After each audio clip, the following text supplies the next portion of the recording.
can bring fame and fortune. Will somebody take me?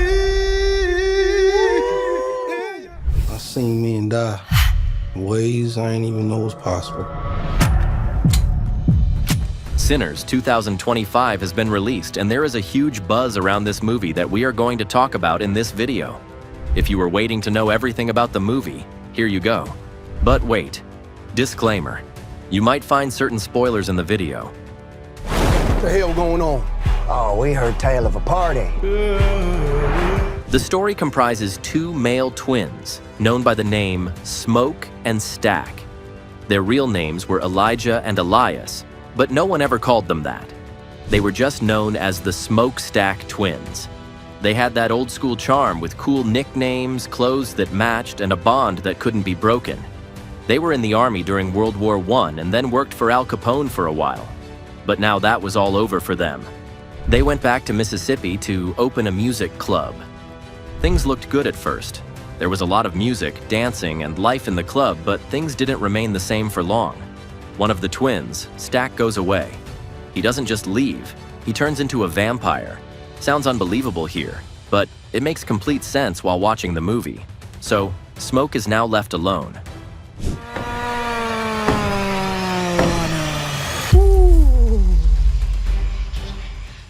There was a touching scene in the movie. Smoke has on 2 chains. Someone has a chain with 2 old coins on it. He wore it the whole movie. Stack wore the same kind before. Those coins had meaning. It was a sign of their friendship and a promise that they would always look out for each other. It wasn't just jewelry. It was about memories, love, and loyalty. It's not the same as the first necklace. It's a magic bag, a small pouch. Anne, his wife, gave it to him. She believed in spiritual practices that had been passed down from generation to generation. There were likely herbs or charms in that pouch that were supposed to keep him safe. It was unique because it came from her, not just because of what was inside. But now things were different. There was no Stack. No Anne and Smoke had lost everything. Not only is he sad, he's also very angry. The KKK in their area lied to them and sold them a cursed sawmill. Smoke is now ready to punish them. He does something heavy and quiet before he leaves. He takes Annie's magic bag off. If so, it could be his way of leaving her. He might not want security anymore. He might know that he can't win this fight. He then takes Stack's coin necklace. He doesn't wear it. He ties it around the gun's handle instead. He is going to fight one last time with Stack. That one small thing says it all. Even though Stack is dead, Smoke is carrying the spirit of his brother right into the fire.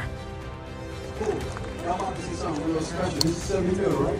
Yeah. You shot it from the format, it's an iMac. 6 different spiritual ideas are mixed together in the movie. There isn't just one set of beliefs, there are many. The first is hoodoo. Annie does it often. African, Native American, and Christian ideas are all mixed together in this type of folk magic. Annie uses it to heal and keep herself safe.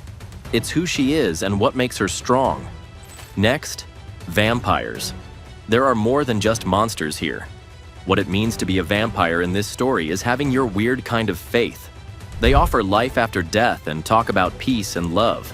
In spite of being fake, it makes me feel holy.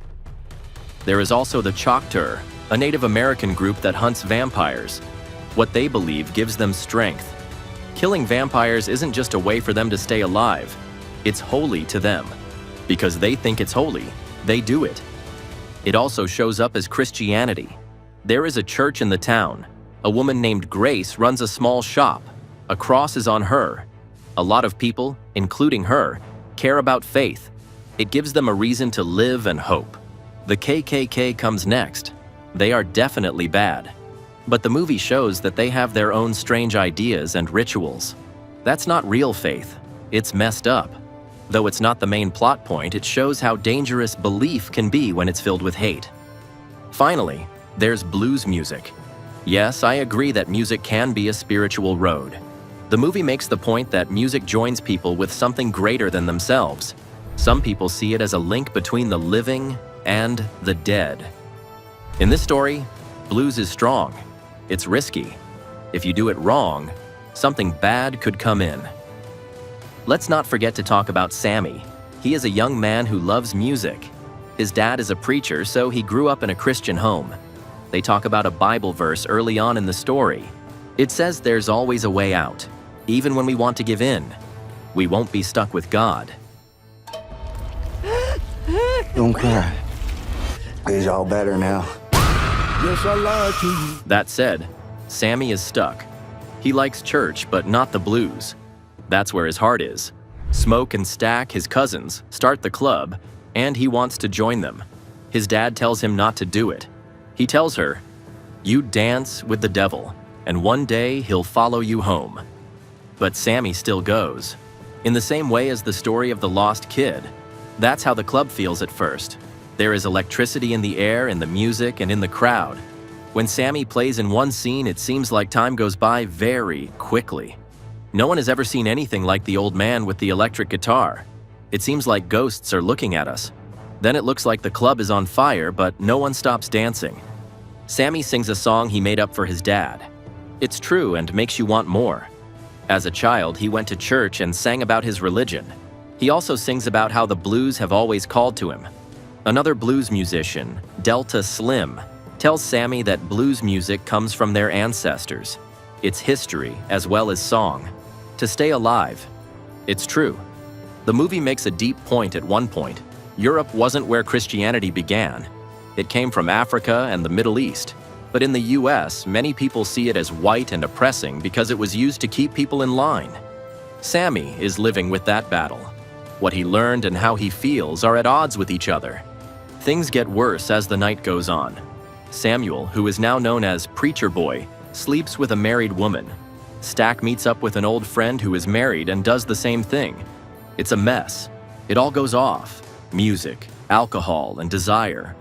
When things look like they can't get any stranger, vampires show up. Not the silly kind, but the scary old kind. They can't come in unless you let them. Garlic turns them off. You die when they bite you, and then you come back as one of them. They can only be killed by direct sunlight or a wooden stick through the heart. But these vampires don't look scary when they walk in. They come over with something sweet. They say, "Join us. Stop being mean. No more hurting. There will always be music and peace." That sounds good, right? It's a trick, though. They're just empty shells that look like heaven but are really just death dressed up. Inspired by his friend, adds a whole new layer to the story. It's not just acting, it's a tribute. The vampires are shown to be waiting outside the club in the movie. Their goal is to get Sammy. They are after him. It also makes you think of the question, what good is it to gain the world but lose your soul? That's the fight Sammy has. He feels bad that he didn't listen to his dad. He thinks that evil caught up with him, and now it's here in the form of vampires. He will lose himself if he joins them. Things get worse. It bites more people. Things go badly in the club. Sammy ends up in the water with Remick, the boss of the vampires. Remick keeps putting him in water to try to turn him. In a terrible way, it feels like baptism. But Sammy fights. He prays the Lord's Prayer. He hits Remick over the head with his most prized asset, the guitar. But Sammy doesn't finish him off. Smoke steps in and stabs Remick in the heart. The vampires burn when the sun comes up. Smoke goes after the KKK at the end of the story. He fights like he has nothing to lose. But he's really hurt. He has a dream before he dies. Annie, his wife, is holding their child. She's happy. She seems calm. Sammy goes to church again. His dad is happy to see him. Don't be mad or give lessons. Just love. It's like a lost kid coming home. He is told by his dad to stop singing the blues. Not all music, just the kind that cause so much pain. This Little Light of Mine is sung by the choir. It's calm and cozy. However, Sammy doesn't stay. He leaves again. He just can't give up the blues. That's the truth. He becomes a well-known, big star.